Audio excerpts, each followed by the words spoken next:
नमस्कार मंडळी, स्वागत आहे आपल्या यूट्यूब चॅनलवर. तू ही रे माझा मितवा या मालिकेच्या 26 जुलैच्या नवीन प्रोमोमध्ये आपल्याला असं पाहायला मिळतं की आता अर्णव त्याचा साखरपुडा सोडून आता ईश्वरीच्या घरी जात असतो. त्याला खूप चिडचिड होत असते आणि तो खूप रागाने गाडी चालवत असतो, कारण त्याला ईश्वरीची खूप आठवण येत असते की ईश्वरीचं आता दुसऱ्यासोबत लग्न झालं तर मग माझं कसं होईल. त्याला त्या क्षण आठवत असतं की ईश्वरी बोलली होती की माझ्यासाठी का केलं सर तुम्ही एवढं, मला का वाचवलं गुंडांपासून. म्हणजे त्याला एकदम एकटं असं वाटत असतं, म्हणून तो आता ईश्वरीला वाचवायला जात असतो.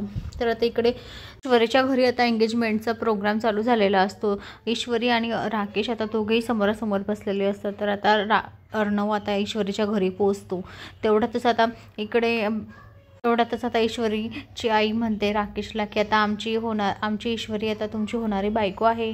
आता असं म्हणून ईश्वरीचा चेहरा पडलेलाच असतो. तिला काही आनंद वगैरे काहीच तिच्या चेहऱ्यावर काहीच नसतं.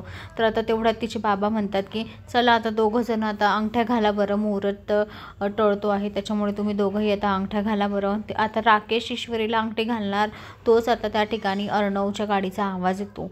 जोरात गाडीचा आवाज, तो एकदम ब्रेक दाबतो आणि गाडीच्या खाली उतरतो आणि ईश्वरीला समजतं की हे तर अर्णव सरांच्या गाडीचा आवाज आहे. तेवढ्यात ती पटकन उठते आणि राकेशसुद्धा उठतो. तर तेवढ्यात आता अर्णवला आता राकेश दिसतो. अर्णव म्हणतो राजेशजी इथे काय करता आहे जिजू. तेव्हा आता अर्णवला मोठा धक्का बसतो की ईश्वरीचं आणि राकेश म्हणजे राजेशचं लग्न होतं आहे. बापरे, आता अर्णव चांगलंच भांडं फोडणार आहे आणि त्याची चांगलीच आता कुत्र्यासारखी धुलाई करणार आहे. कारण आता राकेश इकडेही धोका देतोय तिकडेही धोका देतोय आणि त्याची सख्या बहिणीला धोका देतोय. आता राकेशचं काही खरं नाही. तर आता अर्णव ईश्वरीसोबत आता स्वतः लग्न करणार आणि स्वतः एंगेजमेंट करणार. तर आता राकेशचा पोपट, कारण राकेशचं सत्य आता सगळ्यांसमोर आलेलं असतं. तर मंडळी, अशाच मालिकेच्या नवनवीन अपडेटसाठी चॅनलला लाईक आणि सबस्क्राईब करा, शेअर करायला विसरू नका. धन्यवाद.